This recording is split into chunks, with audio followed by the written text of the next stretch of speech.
Mensaje del Consejo Pastoral, me encantó Elidacio. La grandeza de la encarnación a través de la diversidad de los acontecimientos. Y antes de entrar en materia, yo quiero que usted haga su apunte, hermano, en el verso 7, porque hay un dato allí, hay un material didáctico de enseñanza allí, un principio, en el versículo 7, donde dice, Lucas 2:7. Lucas 2:7, donde habla de María y los acontecimientos de que diera luz. Dice, y dio a luz a su primogénito. Esa palabra usted la subraya, primogénito. Significa primero. Eso tira a un lado, desbarata la doctrina aquella de la continua virginidad de María. Tiene otra palabra. Hay una doctrina respecto a María. Inmaculada, algo así. Y si Loida me dice a mí, o yo le digo a Loida que ella tuvo su primer hijo, es fácil entender, Ana, que si hubo un primero, hubo un segundo, quizás un tercero. O si no, ella me dice, no, pastor, no se trata del primero, se trata del único que yo tuve. Pero aquí dice primogénito, dando a entender que hubieron otros hijos. Ahora, las instrucciones del ángel fue que José no conociera a María antes de que naciera Jesús. Conocer, hermano, yo se lo he dicho muchas veces en el renglón teológico, que conocer significa tener relaciones sexuales entre marido y mujer. José no tocó a María, en otras palabras, íntimamente, hasta que no naciera Jesús, porque esas fueron las instrucciones que le dio el ángel de parte de Dios a José. Pero esa palabra primogénito, téngala ahí, porque es muy importante. Y a diferencia de este evangelio donde leímos, del evangelio de Lucas, el escrito por Mateo es muy distinto. Los dos dicen verdad, los dos están enfocando el gran acontecimiento que rodeó la humanidad, que fue el nacimiento, la encarnación de Jesús. Pero son tan diversos en su enfoque que esto es lo que hace enriquecernos más a nosotros. Tanto el de Mateo como el de Lucas nos enriquece, hermano. Recuerde, la Biblia no tiene contradicción. La Biblia tiene diversidad de enfoque. La Biblia no tiene contradicción. Y a diferencia de este de Lucas, donde leímos, Mateo es el evangelio de los judíos. Mateo se enfoca en presentar a Jesús como el Mesías. Esa es la misión de él. Y en un contexto histórico inmediato está dirigido a los judíos. Luego, un contexto general para todos nosotros, pero primeramente a los judíos. Por eso el evangelio más judío que hay es el de Mateo. Es el más mesiánico que hay. Tanto así que comienza con la genealogía de Jesús. Genealogía quiere decir que está hablando de sus antepasados. Desde Abraham, pasó por David, el rey, y termina aquí en José, el padre legal de Jesús. A mí no me gusta decir el padre adoptivo. José no adoptó a nadie. José era el padre legal de Jesucristo. José nace 100%, Jesús nace 100% biológico de María, pero 100% legal por parte de José. Mire lo perfecto que es Dios. Dios quería que su hijo viniera de la corriente davídica, de la corriente del rey David, pero que viniera de una mujer judía no mezclada con ninguna otra raza. Porque esto tiene un simbolismo impresionante. El Señor Dios quería que su hijo naciera de padres perfectamente judíos. No como los samaritanos, que eran una mezcla. Los samaritanos fueron invadidos por los asirios una vez y tomaron cautivos más de la mitad de la nación. Ya en aquella cultura muchos judíos se mezclaron y buscaron otras mujeres. Por eso los judíos y los samaritanos, menciona Juan en capítulo 4 que tenían hostilidad. La mujer samaritana le dice a Jesús, ¿cómo tú me hablas a mí? Si los judíos y los samaritanos no se tratan entre sí. Juan es el único que inserta esa nota de hostilidad entre los judíos. Los judíos consideraban a los samaritanos como perros. Lo consideraban indignos, fruto de vergüenza para ellos. Pero ellos eran peores que los criticaban, hermano. Entonces el evangelio de Mateo está dirigido ahí. Es el más judío de todos, es el más mesiánico. Y es un evangelio, podríamos decir, estrechamente cultural. El de Lucas es más universal que el de Mateo. Pero el hecho de que el de Mateo sea cultural no quiere decir que no tenga su grandeza y su poder. Y aunque es predominantemente judío, el de Mateo también recoge aspectos que no son tanto culturales. Por ejemplo, la venida de esos magos de Oriente no son judíos. Mateo también recoge aspectos internacionales. No se queda solamente ahí en lo cultural, en las fronteras de Israel. Porque esos magos de Oriente no eran judíos definitivamente. Entonces Mateo recoge también un poquito de aquí y un poquito de allí para enfocar un evangelio de mucho crédito para nosotros, para enriquecer nuestra vida. Entonces Mateo sitúa el nacimiento de Jesús en medio del reinado del rey Herodes. Ahí Mateo sitúa el nacimiento de Cristo históricamente en el reinado de Herodes. Usted lo ve después en el Evangelio según San Mateo. Pero no todo en Mateo es estrictamente cultural, porque yo les decía que estos extranjeros, magos, vienen siguiendo una misteriosa estrella. Eso es en Mateo. Mateo es el único que nos habla de magos, de estrellas. Lucas nos habla de pastores, de ángeles que cantan gloria a Dios en las alturas, en la tierra paz, buena voluntad para con los hombres. Lucas es el que nos habla de pesebre, del recién nacido donde está Jesús. Mateo nos habla de una casa, que eso lo estábamos explicando, Elida, en la escuela bíblica. Ya en el tiempo de Mateo, el niño tiene alrededor de 1 año y medio a 2 años ya de nacido. En el pesebre, en Lucas, está recién nacido el niño. Y es bueno, hermano, establecer esos principios bíblicos. Entonces, hermano, esa gente, esos magos siguen. Y Lucas sitúa el nacimiento de Cristo ahí. Pero no todo en Mateo es estrictamente cultural, por lo que yo le dije. Y, amado, existe aquí, existe en la Biblia lo que estos mensajeros de lejanas tierras le trajeron al Rey de Reyes y al Señor de Señores. Le tributaron adoración. Que pusieron a sus pies sus presentes también. Oro, incienso y mirra. Que un día vamos a hablar del simbolismo extraordinario. Hermano, nada de lo que está en la palabra está por casualidad. Nada de lo que está en la palabra está por casualidad. La mirra tiene un simbolismo extraordinario. El incienso igualmente. Y el oro tiene su significado también. Y un día lo vamos a explicar todo eso. Pero no está en la Biblia por estar, hermano. No lo crea. En la palabra de Dios no hay desperdicio.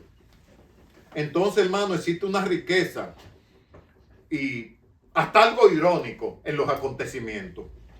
Hasta algo irónico. Porque estamos haciendo una ligera comparación en los acontecimientos de Mateo y de Lucas. Y en Mateo ocurre lo siguiente, que cuando llegan los magos, en medio del reinado de Herodes, hay algo irónico allí. Por la pregunta que los magos le hacen a Herodes. Es irónico porque no se lo preguntaron a un embajador de Herodes, se lo preguntaron directamente a Herodes, que es el rey oficial de los judíos. Y vienen y le dicen, ¿y dónde ha nacido el rey de los judíos? ¿Dónde está el rey de los judíos que ha nacido? Hermano, eso activó la alarma. Porque Herodes es el rey oficial de los judíos. Y ahora vienen esta gente, estos extranjeros, a decirle que ha nacido un niño que es el rey de los judíos. Eso es hasta irónico. Es hasta irónico. Eso desató, hermanos, activó todas las alarmas eso. Porque dice Mateo que se turbó Herodes y toda Jerusalén con él. El niño no había pronunciado una palabra, no había enseñado una doctrina, no había hecho un milagro. Y ya estaba hirviendo Jerusalén. Bendito sea el nombre del Señor. Amén. Eso nos trae un gran mensaje, hermano. Está nuestro corazón todavía ardiendo por Jesús. Estaba ardiendo Jerusalén y el niño no había dicho nada. Apenas un infante que está en una cuna como cualquier niño. Y ya estaba convulsionada la ciudad. De tu última experiencia con Jesús, ¿tú has sentido algo poderoso? ¿O se ha convertido Jesús simplemente en un programa dominical? se ha convertido la relación de Cristo en una visita a una escuela bíblica. Zoraida hablaba de adoración ahorita. Eso es algo tan íntimo, tan personal. A mí hay cosas que ofenden la educación. ¿Usted sabía eso? Cuando yo veo a la gente festejando la Navidad sin ni siquiera saber la etimología de la Navidad, es una ofensa a la educación sana. Porque usted debe saber lo que está celebrando. Para yo saber si una comida es buena o es mala, yo tengo que probarla primero. Saber quién la cocinó. Ustedes me entienden, ustedes me siguen. Y siempre hemos dicho que Navidad significa natividad, nacimiento. De ahí que viene. La primera Navidad la celebró la Iglesia Universal, la Iglesia Católica en Roma, por allá por el año 340, después de la era cristiana. No sé de dónde se inventaron la fecha, del 25 de diciembre. Pero eso fue lo que ellos crearon. Nosotros no conmemoramos fechas. Nosotros conmemoramos hoy del nacimiento, el acontecimiento del Rey de Reyes y Señor de Señores que vino al mundo a rescatarnos a nosotros. Las fechas nos vienen y nos van, hermano. No veneremos una fecha. No adoremos una fecha. Ni nos vayamos de boca tampoco. Por eso me gusta la información en la predicación. Alguien dijo que la Navidad es una fiesta pasajera. Que Santa Claus es un mito urbano que no existió nunca. Que no existe en las Sagradas Escrituras. Y es una gran realidad.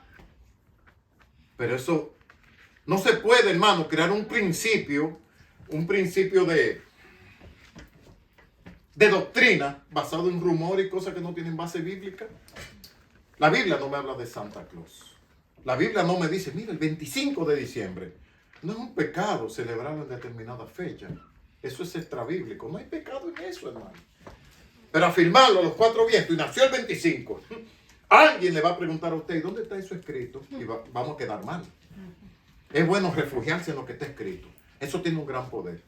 Y no es lo mismo cuando uno dice, yo opino, yo creo que cuando usted dice, está escrito. Está escrito. Cuando alguien le diga a usted, pero ¿dónde dice eso? Que fue el primero de María. Búscalo en Mateo 2.7. Perdón, Lucas 2.7, aquí, primogénito. Lo dice claro. Pregúntele a la persona que cuestione eso. Dígale, ¿qué quiere decir primogénito? Quiere decir primero. ¿Usted ve? Pero para eso es necesario, hermanos, la información bíblica. Y ahí está la gran ironía en la diversidad. Que vienen estos magos, precisamente Herodes, que es el rey oficial, a decirle que nació un rey. Hermano, en esa cultura, mire, eso se estremeció. Y yo a veces creo que esas circunstancias irónicas fue Dios que las creó. Porque generalmente los reyes, ustedes conocen un poco de principio de lo que es diplomacia. Un rey, un emperador, siempre tiene diplomáticos. No recibe a todo el mundo el rey. Ustedes se han dado cuenta.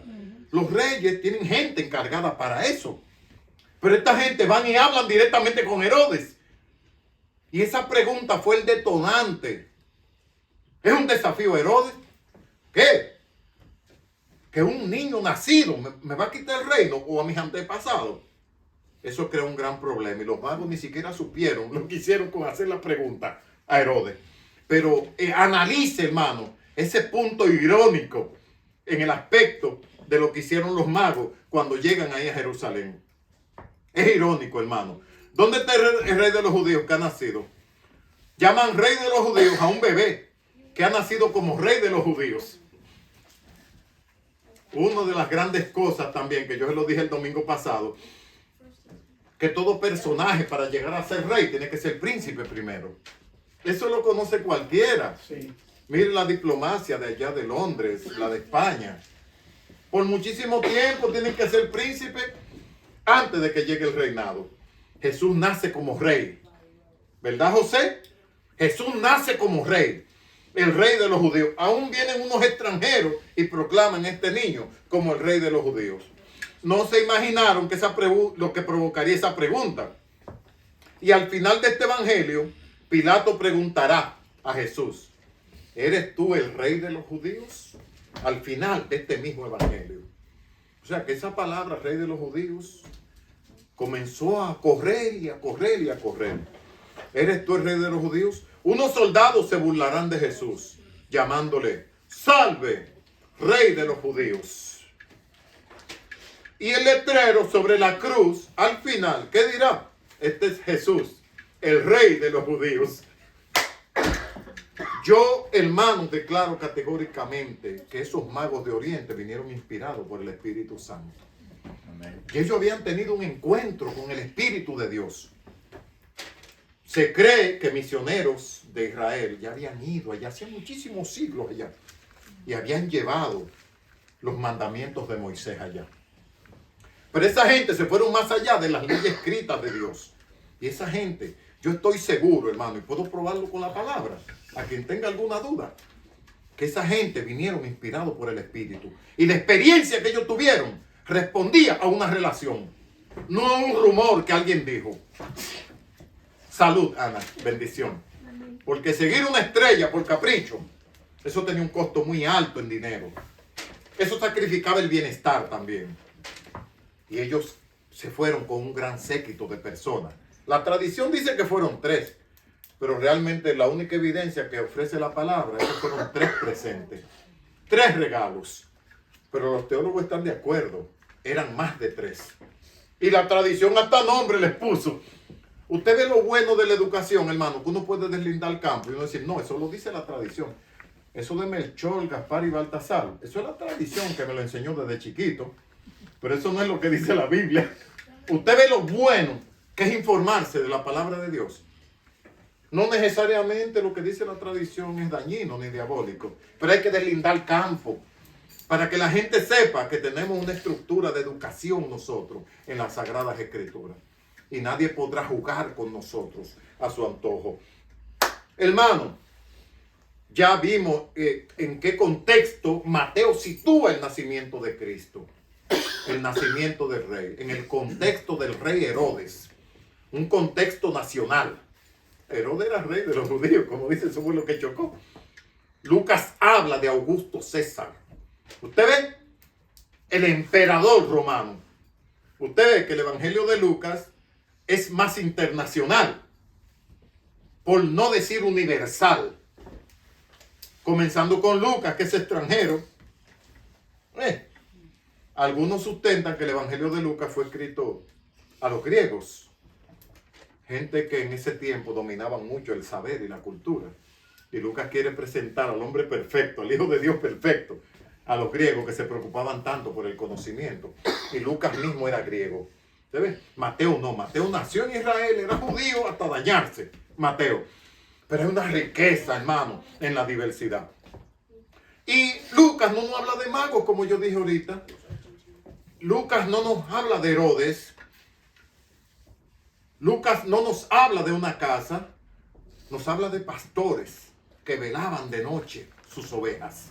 Nos habla de ángeles, una multitud de ángeles que se presentó. Dice de las huestes celestiales. Yo me imagino esa visión, porque la Biblia dice que era de noche. Lo que la Biblia afirma, hermano, podemos afirmarlo con precisión. Guardaban las vigilias de la noche sobre su rebaño. Cualquiera que le venga a decir, no, eso fue de tarde. Entonces, no, la Biblia dice que fue de noche. Usted ve la diferencia entre estar bien afincado con la palabra del Señor y estar solamente valiéndose de rumores. Y yo me imagino, hermano, yo no sé ustedes, pero yo me imagino el espectáculo de las huestes celestiales presentándoles a esos pastores. Lucas ahí es que lo aborda en el contexto del imperio romano, el nacimiento de Jesús. Déjeme decirle, el emperador más benévolo y más bondadoso que ha tenido Roma se llamó Augusto César. Déjeme ver, porque yo le tenía el nombre por aquí. Tenía un nombre muy... Porque Augusto César es un título. Sí, Augusto significa grandioso, casi divino. Porque tanto el imperio romano como otras culturas eran muy religiosos y tenían sus dioses para todo.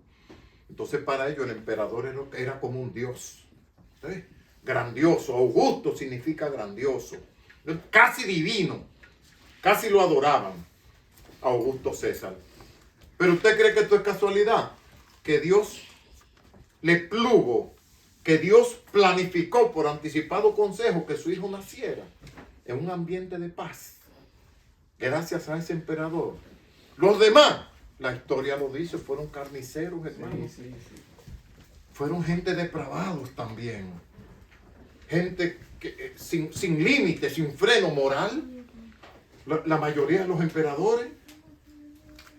Y es Dios que permite que su hijo nazca en el ambiente de Augusto César, que creo que comenzó a gobernar como en el año 20 o el año 15 antes de la era cristiana, antes de Cristo nacer. Y no sé con precisión, pero creo que la historia dice que gobernó como por 58 años Augusto César. Y yo veo los detalles del Señor en cada aspecto de esto. Digo, no, yo les voy a enseñar a ellos. Por eso dicen los ángeles, gloria a Dios en las alturas, en la tierra paz, buena voluntad para con los hombres. No podemos estar en paz con los hombres si no estamos en paz con Dios. Si no estamos en paz con el Señor. La gente no sabe que están en guerra con el hombre y con Dios. Porque solamente se puede estar en paz con Dios cuando se le da cabida a su hijo.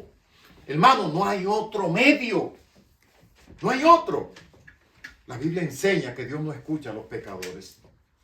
Por muy buenos que sean, por muy buenas obras que hayan hecho en el mundo, Dios no los escucha.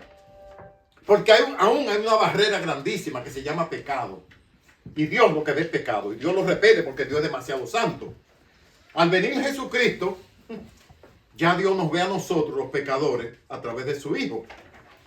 Dice que nos reconcilió a través de Cristo, el Señor. Entonces estamos en paz. Pero esto tiene mucho significado. Gloria a Dios en las alturas, hermano. Y en la tierra paz, buena voluntad para con los hombres. Los hombres tienen que amistarse con Dios primero para estar en paz consigo mismos y con sus semejantes. Hay que amistarse. Y la Biblia es clara, el que no tiene al Hijo, no tiene al Padre. No pueden cohabitar en lugares diferentes. La Trinidad tiene que vivir en el individuo para uno poder garantizar, caramba, soy un hijo de Dios, soy una hija de Dios, certificado por la palabra. Una cosa son los rumores, una cosa son las suposiciones. La gente se ha inventado un montón de caminos para llegar a Dios. Se van a llevar una gran sorpresa en la eternidad. Una gran sorpresa desagradable se van a llevar. Porque es lo que yo llamo la religión alternativa. La religión terrible. Sin Jesús no hay acercamiento con Dios. No lo hay, hermano. No lo hay. Y esta es la riqueza, hermano. La riqueza de Mateo y de Lucas cuando abordan los acontecimientos del nacimiento de Jesús. Siempre tenga eso en mente. El evangelio de Mateo era el más judío. El de Lucas fue dirigido al mundo. El de Lucas tiene una connotación universal, el de Lucas. Y se cree que el evangelio de Lucas fue recibido de primera fuente de parte de María, madre de Jesús, que le fue detallando todos los acontecimientos que pasaron alrededor de ella. Nos habla de pastores, de ángeles, que cantan en las alturas, Lucas. O sea que Lucas toma un poquito de la cultura de Mateo, la cultura judía, porque habla de los pastores eran judíos, y Mateo toma algo de lo internacional también, cuando habla de los magos que vinieron de otra nación. Cada cual toma un poquito, y esto es la riqueza de la diversidad. Solamente Lucas y Mateo abordan el nacimiento de Jesús. Hermano, Lucas enfatiza la atención que el Señor da a los pobres y a los humildes. Usted se pone a enfocar en la diversidad, la revelación a través de Mateo, con los magos, y usted va a llegar a una conclusión. Dios ama a los que le aman y se revela a los que temprano le buscan. La gente cree que Dios va a estar todo el tiempo de rodillas mendigando, que crean en Él. Va a llegar el día, Zoraida, que la puerta se cerrará. Y cuando la puerta se cierre, nadie la abrirá. Mientras esté abierta, no hay poder que la cierre. Pero cuando esa puerta haga así, nadie, no hay poder en la tierra que la pueda abrir. Y esos magos mostraron interés, mostraron dedicación al seguir esa estrella. Obviamente, hermanos, que aunque la Biblia no lo describe, a mi entender, estaban llenos del Espíritu Santo esa gente. Porque venir del otro lado del mundo a seguir una estrella, y esa afirmación que le hacen a Herodes, ¿dónde está el rey de los judíos? Ellos no dicen que está por nacer, que a lo mejor nació. Ellos hacen una afirmación. ¿Dónde está el rey de los judíos? Que ha nacido. Sí. Es una afirmación. ¿Y quién les dijo a ellos que el muchacho nació ya? Exacto, sí. El Espíritu de Dios. El Espíritu de Dios. Entonces, en el enfoque de los magos, hermano, está determinado el interés. Está determinado la negación, el esfuerzo. O si no, nos vamos a pasar, hermano, de aquí a allá, nosotros, en el crecimiento espiritual. Si no mostramos ese interés que mostraron ellos por las cosas del Señor, si dejamos apagar la luz de Cristo en nosotros y se convierte en un frío ritual de venir a la iglesia, de seguir un programa. Hermano, yo no sé ustedes, cuando ustedes se enamoraron en su juventud, pero mire, el amor no nos dejaba ni siquiera dormir. A mí no me dejaba dormir. Cuando yo veía una muchacha, yo estaba enamorado de ella. Yo perdí el apetito. Yo no dormía, yo lo que quería era ver a la muchacha. Ay, Dios mío. Y maripositas en el estómago. Así debe ser la vida de Cristo en nosotros. Si se ha convertido en un programa frío de iglesia, o para que el pastor no diga, ay hermano, estamos muy mal. Cristo no ha nacido todavía en el corazón. Cristo debe protagonizar una pasión casi incontrolable en nuestras vidas. Jesucristo. Aprendamos de esos magos, hermanos, su interés de seguir esa estrella. Dios lo dice claro en Proverbios: yo amo a los que me aman. Es el Señor que lo dice, y me revelo a los que temprano me buscan. El asunto de Dios es un asunto de reciprocidad, que es un principio universal. Dios no va a estar siempre pidiendo a la gente. Va a haber un momento en que Dios va a dar la espalda. Dios se lo dijo a Noé: no contenderá mi espíritu para siempre con el hombre, porque su pensamiento es descontinuo al mal. ¿Qué dijo el Señor? Mi paciencia no va a ser eterna con el hombre. Dios mismo lo reveló. Mi paciencia no va a ser eterna. Entonces, hermano, avivemos el fuego como estos hombres. ¿Por qué el Señor elige revelarse a los humildes también? Porque el trabajo de pastores en esa cultura era un oficio un poquito denigrado. El oficio, y era un trabajo solitario también. No eran bien vistos en el templo, porque ellos simplemente trabajaban con las ovejas. Eran mal vistos por los rabinos judíos, por los doctores de la ley, porque ellos no cumplían al pie de la letra todo lo que el templo mandaba, ni se consagraban mucho. Vivían ahí con las ovejas, pero el Señor le plugo revelarse a ellos. Le plugo revelarse a ellos. Sigamos mirando el episodio de Mateo, cuando los magos van allá, donde el rey Herodes. ¿Cómo se revela el Señor? Miremos ahora a Lucas, cómo el Señor se revela a humildes pastores. ¿Por qué esas huestes celestiales no fueron al templo? Solamente piense conmigo. ¿Por qué esos ángeles no dieron su revelación a la élite de la herencia espiritual de Israel, sino que se le presentó a unos humildes pastores? Ahí hay un mensaje implícito ahí. Dios se dirige a los humildes. Dios se dirige a los que con interés le buscan. Y ahí está el caso de los magos y está el caso de los pastores. Mantengámonos humildes, pero mantengámonos ardientes, buscando el rostro del Señor. Amén. Yo comparto eso con ustedes, hermanos, porque me da muchísima pena ver creyentes que han pasado 8, 10 años, 12 años y están en el mismo sitio.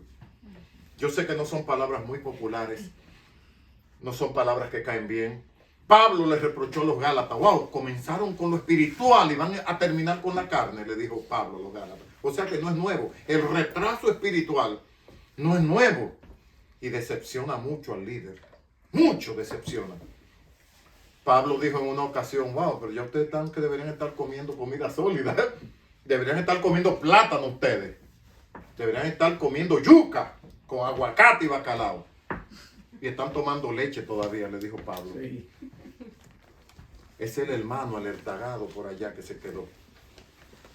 Una vez me llama un hermano, me reservo su nombre, que me dijo: hermano, a mí no me gusta como este pastor predica, porque él todo lo dice y es muy personal. Y yo: hermano, yo no voy a hablar mal de nadie, le dije yo a él. Yo no voy a hablar mal de nadie.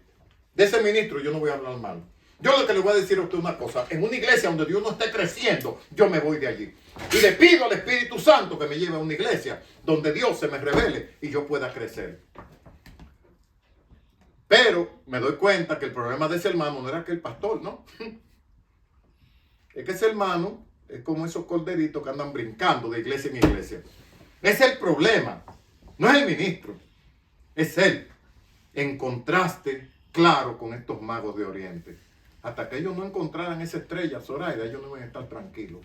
La siguieron. Se cree que desde Grecia fue que vinieron, o desde Mesopotamia. Eso todavía se discute, hermano, en las escuelas teológicas. Sí vinieron de lejos, usted puede estar seguro de eso.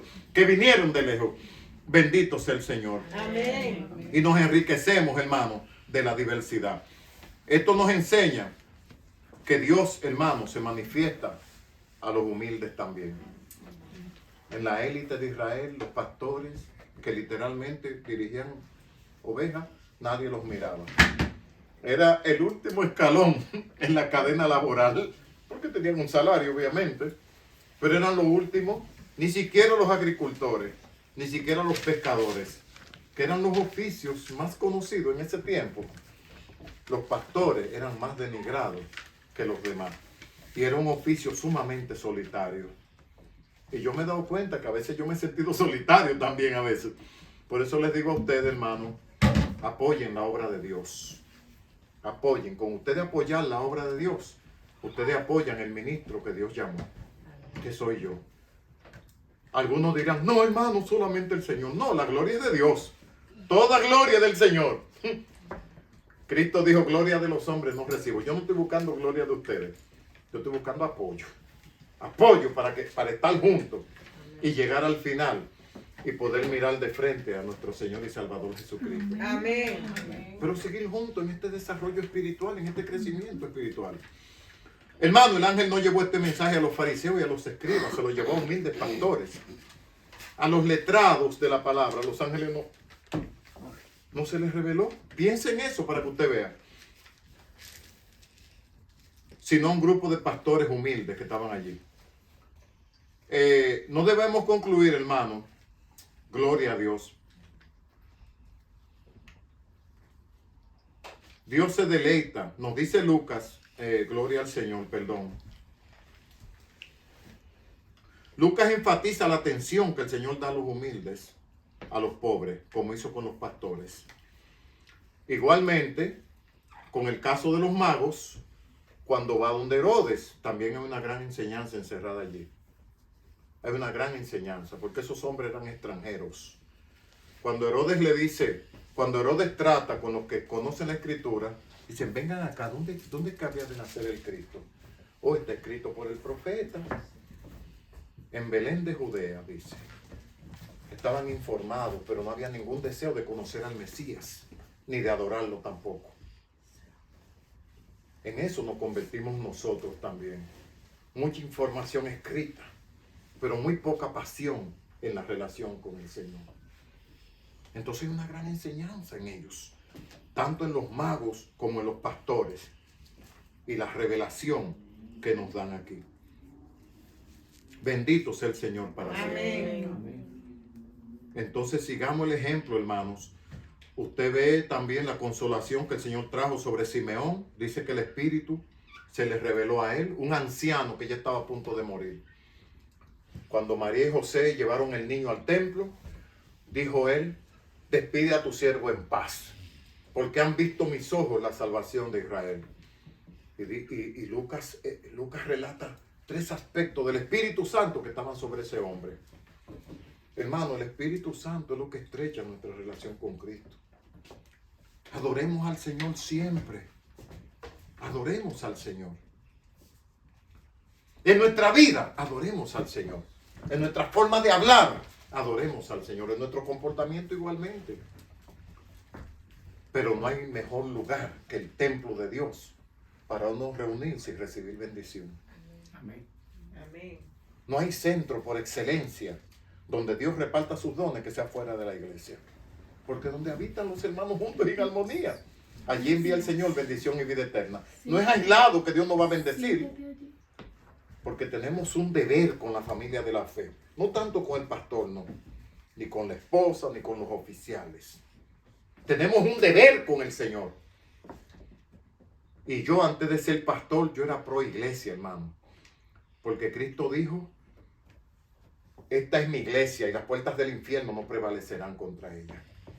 Bendito sea el Señor. Amén. Entonces, amado, vivamos con certeza el tiempo de la Navidad.